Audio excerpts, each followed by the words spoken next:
of Lookout Mountain are in Tennessee, 35 miles are in Georgia, and 45 miles are in Alabama.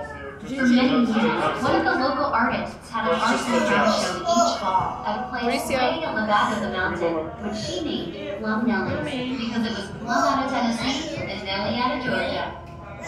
The first great Hello, say hi to the movie. When the last part of the Railroad Chattanooga was gone, it was said that when missionary bridge fell, this was truly the death wish for the Federal States of America. Chattanooga was known as the gateway to the South because it was a major rail center and had natural passes through the mountains.